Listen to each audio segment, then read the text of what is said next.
Hello students, আমরা আবার হাজির হয়ে গেছি মুনমুনের ক্লাসরুমে 34 years solution of NEET question নিয়ে। আবার একটা নতুন চ্যাপ্টার।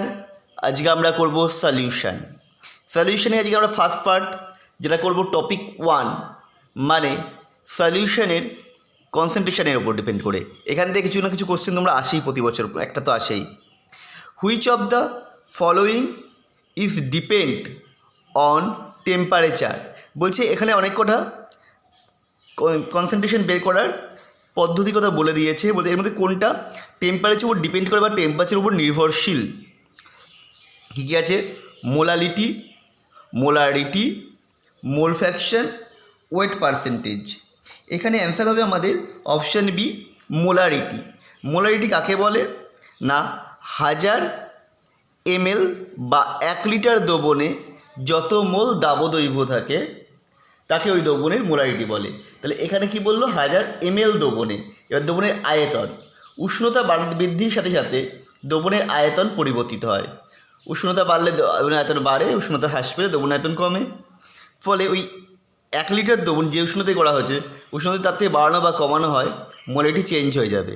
শুধু এটা ডিপেন্ড করে টেম্পারেচারের উপর। পরের question, what is the mole fraction of solution in 1 মোলাল aqueous solution. বলছে 1 মোলাল অ্যাকুয়াস সলিউশনের থেকে তার মোল ফ্র্যাকশনটা কী হবে। তাহলে আমি আগে বুঝে নিই 1 মোলাল বা মোলালিটিটা কাকে বলে। মোলালিটি এম ইকুয়াল টু, আমরা যেটা জানি, মোলালিটি স্মল এম দিয়ে ডিনোট করা হয়। এটা ইকুয়াল টু হবে 1000 into n by n into m. এখানে স্মল এন হচ্ছে দ্রাবের কণার মোল সংখ্যা, দ্রাবের মোল সংখ্যা, আর ক্যাপিটাল এন হচ্ছে দ্রাবকের মোল সংখ্যা।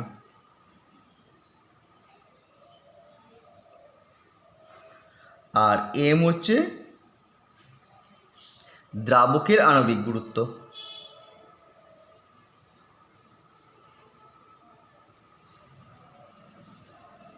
তাহলে এখানে আমি কি জানি, মোলারিটি কত বলে দিয়েছে? 1000 into n by n into m. M কত হবে? মোল ফ্র্যাকশন হবে অ্যাকুয়াস সলিউশন, মানটা বানানো হয়ে যাবে 18। তাহলে আমি small n by capital N equal to কত পাচ্ছি? 18/1000। তাহলে এখানে ধরতে পারো স্মল এনটা হচ্ছে 18, ক্যাপিটাল এনটা 1000।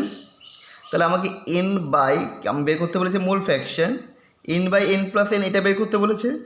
তার মানে 18/1000 প্লাস 18, তার মানে 18/1018। এটা করলে পরে যেটা ভ্যালু পাবে সেটাই হবে অ্যান্সার। দেখো, এটা ভাগ করার জন্য কি করব আমরা, কোন পদ্ধতি অবলম্বন করব? এটা ভাগ করার জন্য আমরা যেটা পদ্ধতিটা সহজে অবলম্বন করতে পারি, ফার্স্টেই দেখতে পাচ্ছি এর ভ্যালুটা অবশ্যই 1-এর কম হবে, অপশান বি বাদ। তাহলে এই তিনটের মধ্যে আমার অ্যান্সার হতে পারে। এবার দেখো, এটাকে যদি তুমি 20 ধরো, তাহলে এটা আসছে 20/1020, 0 0 কেটে যাচ্ছে, তার মানে আসছে 1/51। সো অ্যান্সারটা আসবে কি 0.02 এর কাছাকাছি। মানে কি 51টা যদি আমি 50 ধরি, তাহলে এটা আসবে 0.02। তাহলে এটা দেখো অ্যান্সারটা কোনটা আছে? ডি এর সাথে কাছাকাছি আসছে। 0.1 আসছে, মানে 0.02 ধরতে পারি। সুতরাং আমার অপশান হবে ডি। পরেরটা দেখো, 3 নম্বর question, 25.3 gram sodium carbonate Na2CO3 is dissolved in enough water to make 250 ml solution। 25.3 gram sodium কার্বনেটকে জলে মিশিয়ে কী করা হয়েছে? 250 ml সলিউশন তৈরি করা হয়েছে। সোডিয়াম কার্বনেট ডিসোসিয়েট কমপ্লিটলি, যেখানে সোডিয়াম কার্বনেট পুরোটা ভেঙে যেতে পারে। মোলার কনসেন্ট্রেশন অফ সোডিয়াম আর Na প্লাস আয়ন আর হচ্ছে কার্বন আয়নটা আমায় বের করতে হবে, দুটোর আণবিক গুরুত্বও বলে দিয়েছে। আমি না এই অঙ্কটা আদৌ করবো না, না করে অ্যান্সার করবো, আমার টাইমটা এখানে ভীষণ ইম্পর্টেন্ট, তাড়াতাড়ি আমায় সলভ করতে হবে। তাহলে দেখো এখানটা আমি কী বললাম, Na2CO3, Na2CO3কে যদি আমি ভাঙি তাহলে কি পাবো, দুটো Na প্লাস পাবো আর একটা CO3 2- পাবো। তাহলে নাম্বার অফ Na প্লাস 2+ আয়নটা ডবল হবে কার থেকে, NaCO3 থেকে। তাহলে দেখো প্রথমটা কখনোই সম্ভব নয়, কারণ Na প্লাসটা এখানে হাফ বলেছে, CO3 ডবল বলেছে, সম্ভব নয়। সেকেন্ডটির অ্যান্সারটা দেখো Na প্লাসটা ডবল CO3, মানে এইটা অ্যান্সারটা হতে পারে। সি এর দেখো Na প্লাস CO3 দুটোই সমান করে দিয়েছে, সম্ভব নয়। এটারও তাই, দুটোই সমানে সম্ভব নয়, তাহলে অপশান হবে বি। ফলে আমার ক্যালকুলেশন করার আর কোনো প্রয়োজনই পড়লো না।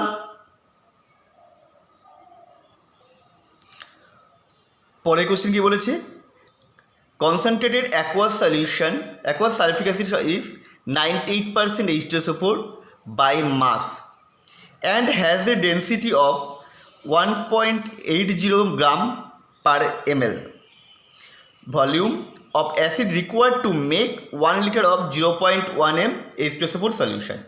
বলছে এটা 98% গাঢ় সালফেট দ্রবণ আছে, যার ঘনত্ব বলে দিয়েছে 1.80 গ্রাম পার ml। এর মধ্যে কতটা জল মেশালে 0.1 m H2SO4 তৈরি হবে। খুব সহজ, আগে আমি বের করে নিই প্রথমটা normality. Normality equal to weight percentage into density into 10 by equivalent weight বা তুলাঙ্ক ভর। তাহলে এখানে ওয়েট পার্সেন্টেজ কত বলে দিয়েছিল, 98%। ডেন্সিটি কত বলে দিয়েছিল, 1.8 ইন্টু 10 বাই তুলাঙ্ক ভর কত, 49। দেখো এটা কেটে যাচ্ছে 2, তার মানে 36 হয়ে যাচ্ছে। 3.6 ইন্টু 10 মানে 36 নর্মাল। তাহলে আমরা আবার ফর্মুলা কি জানি, এবার জল মেশাতে হবে। N1V1 ইকুয়াল টু N2V2, আসলে ছিল V1S1 ইকুয়াল টু V2S2, ওই ফর্মুলাটা থেকে এসছে। N1 কত, 36 নর্মাল। কতটা জল মেশাতে হবে আমি জানি না, V1 থাকলো, বের করতে হবে। N2 কত, 0.1 m করতে হবে। কত লিটার জলে, 1 লিটার জলে। তাহলে এক সেকেন্ড, এটা নর্মালিটি মোলারিটি দেওয়া রয়েছে। আচ্ছা, 0.1 m H2SO4 equal to 0.2 n H2SO4। কেন, কারণ এখানে দুটা দ্বিক্ষারীয় H2 আছে, তাহলে এটা হবে 0.2। তাহলে এখান থেকে V1 ইকুয়াল টু কত হবে, 0.2 বাই 36। পয়েন্ট তুলে দাও, তলায় আসবে 100 বলছি, তলায় আসবে হচ্ছে 10 পয়েন্ট তোলার জন্য।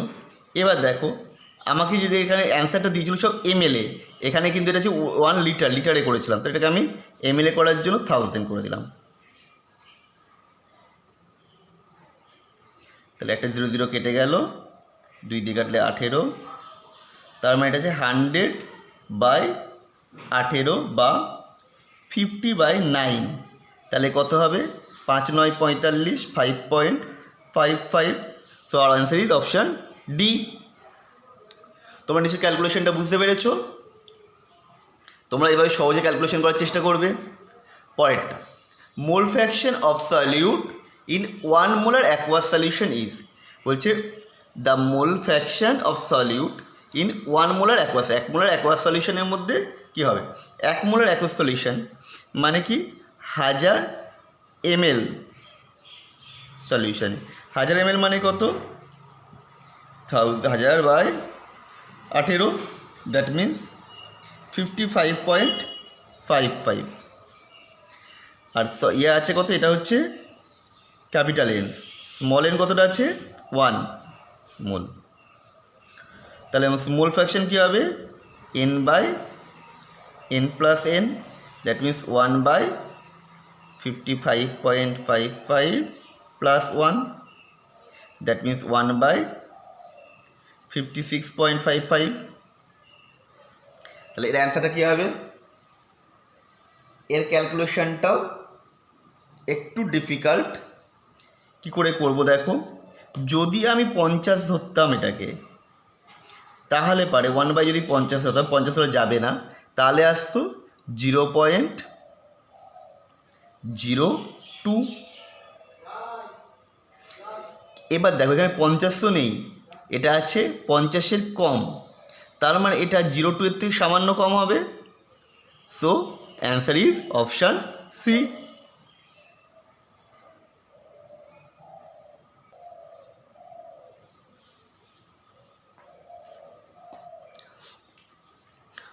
পরের কোশ্চেন কি বলেছে, 1 molar and 2.5 liter of NaOH solution is mixed with another 0.5 molar 3 liter NaOH solution, then find out the molarity of resulting mixture। খুব সহজ, কি করে করব, V1S1 প্লাস V2S2, দুটোই ক্ষার মিশানো হচ্ছে, তাহলে এটা প্লাস হবে, ইকুয়াল টু V3S3। তাহলে V1 কত ছিল 1, এটা কত ছিল 2.5, এটা কত 0.5 ইন্টু কত 3, ইকুয়াল টু V3টা বের করতে হবে, না V3টা আমরা পেয়ে যাচ্ছি, দুটো যোগ করে দিলে 3 আর 2.5 আর 3, মোট দোবনটা আয়তন হবে 5.5 ইন্টু বের করতে হবে S3, বা S3 ইকুয়াল টু, এটাকে গুণ করে 2.5 আসছে, 3 দিয়ে গুণ করে কত আসছে 1.5 আসছে, বাই 5.5, এটা করলে আসছে তোমার 3 × 4 4.0 বাই 5.5, মানে 40/55, মানে 8/11। 8/11 মানে কত, আমরা যদি ডিভাইডটা করে দেখতে পারি, 7 × 11 = 77, 30, তাহলে এটা 0.7 বা তার কাছাকাছি, তাহলে হবে আবার অ্যান্সার হবে অপশান সি। তাহলে 6-এর উত্তরটা হচ্ছে অপশান সি। তারপরটা দেখি, molarity of liquid HCl if density of solution is 1.17 gram per CC. তাহলে ডেন্সিটি কি বলে দিয়েছে, 1.17 গ্রাম পার সিসি। এটা আমি লিটারে যদি নিয়ে যেতে চাই, গ্রাম পার লিটার, তাহলে যেটা আসছে 1000 দিয়ে গুণ হয়ে যাবে 1170 গ্রাম পার লিটার। তা আমার বের করতে হবে মোলারিটি। মোলারিটি ইকুয়াল টু কি, 10³ gram per litre by molecular wait.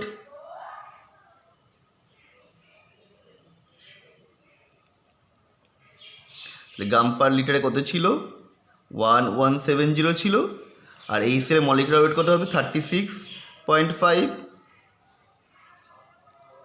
তাহলে পয়েন্ট তুলে দাও, এখানে চলে আসবে আরেকটা 10। তাহলে এবার 5 দিয়ে ডিভাইড করি, 5 × 7 = 35, 3 × 73, 5 দিয়ে ডিভাইড করলে 5 × 2 = 10, 3 × 5 = 15, 20। এটাকে যদি আমি করি 7 দিয়ে ডিভাইড করি, কত কাছাকাছি আসছে কি, 3 × 9, 3 × 7 = 21, 209 হলে হতো, মানে এটা কাছাকাছি আসছে 3 পয়েন্ট সামথিং। তার মানে আমাদের অ্যান্সার, আচ্ছা 3 পয়েন্ট সামথিং দিয়ে দুটো রয়েছে, 36 রয়েছে, 32 রয়েছে, তাহলে আমাকে আরও একটু এগোতে হবে। তাহলে আমরা একবার আরেকটা করে দেখি, তাহলে এখানে ভাগটা একটুখানি 2, 3, 4কে 73 দিয়ে ডিভাইড করছি, আমি 3 দিয়ে করেছিলাম, তাহলে এসেছিল 219। তাহলে কত হলে 10 হয় 5, 14 2, 3, 1, 0, তাহলে এবার 2 দিয়ে যাবে, দ্যাট মিনস 32, 3.2 সামথিং ইন্টু 10 আসছে, মানে 32 পয়েন্ট সামথিং, অপশান সি। আমরা বেশি করব না, কারণ তাতে আমার টাইমটা লস হবে, কারণ আমার টাইমটা এখানে খুব ইম্পর্টেন্ট।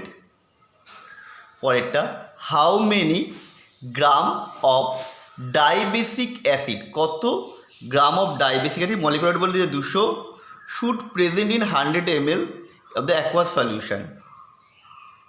একটা অ্যাকোয়াস সলিউশনে 100 ml কতটা থাকতে পারে। তাহলে আমরা অংশটা দেখি, এবং এখানে আমি বলে দিয়েছে 100 সলিউশন টু গিভ 0.1 নর্মাল। তাহলে আমাকে প্রথমে ইকুইভ্যালেন্ট ওয়েট ইকুয়াল টু কী হবে 200/2, কারণ ডাইবেসিক বলেছিল 100। এই 100টা কতখানির মধ্যে রয়েছে, 1 নর্মাল হলে পরে 100 থাকতো 1000 ml, তাহলে 1000 ml কতটা রয়েছে এখন 1000 ml সলিউশানে রয়েছে 100 ইন্টু 0.1, দ্যাট মিন্স 10 মোল, এই 10 মোল বলছি 10 গ্রাম। তাহলে 100 ml থাকবে কত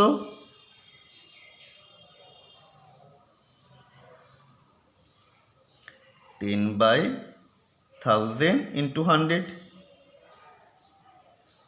এটা করলে দেখো আসছে 1, অপশান এ। পরের কোশ্চেন আমরা দেখি, the volume strength 1.5 n H2O2 solution is, H2O2 1.5 থেকে ভলিউম স্ট্রেংথ আমায় বের করতে হবে।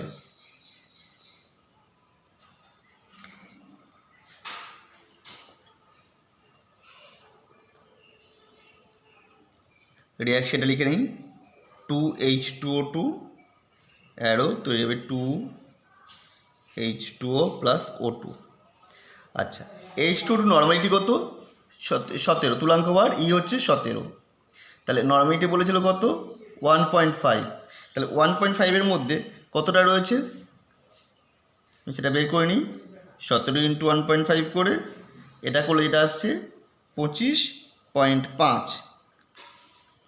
তাহলে এখান থেকে দেখো 68, এখানে যদি আমি করি এটা হচ্ছে 34 গুণ হচ্ছে 68 গ্রাম থেকে আমি অক্সিজেন পাচ্ছি কতটা 22,400 ml, তাহলে 25.5 থেকে পাবো কতটা 22,400/68 ইন্টু 25.5, এতটা পাবো। ক্যালকুলেশন করলে দেখো এটা আসছে 8.4, দ্যাট মিনস অপশান সি। তাহলে আবার বুঝিয়ে দিই জিনিসটাকে, এখানে কি বলেছিল স্ট্রেংথ বলেছিল 1.5, মানে 1 লিটার দ্রবণে আছে এত গ্রাম তুলাঙ্ক, তাহলে এত গ্রাম তুলাঙ্ক মানে কতখানি গ্রাম সেটা আমি বের করে নিলাম স্ট্রেংথটা, 17 ইন্টু 1.5 মানে 25.5, তাহলে 25.5 গ্রাম H2O2 থেকে কতটা অক্সিজেন তৈরি হচ্ছে সেটাই হবে তার মোলারিটি, হবে ভলিউম মাত্রা। তাহলে আমি কি দেখলাম 68 থেকে পাওয়া যায় 22,400 ml, আর 25.5 থেকে কত পাবে না 8.4, সুতরাং অ্যান্সার ইজ 8.4, অপশান সি। পরেরটা,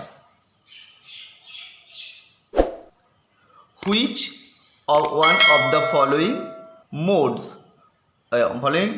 modes of expressing concentration is independent of temperature, বলছে which of the following modes of expression, মানে এইগুলোর মধ্যে যে কটা প্রকাশ করা হয়েছে এগুলোর মধ্যে কোন এক্সপ্রেশনটা কি বলেছে ইন্ডিপেন্ডেন্ট অফ টেম্পারেচার ওপরে ডিপেন্ড করে না, এটা হবে মোলালিটি, অপশান বি।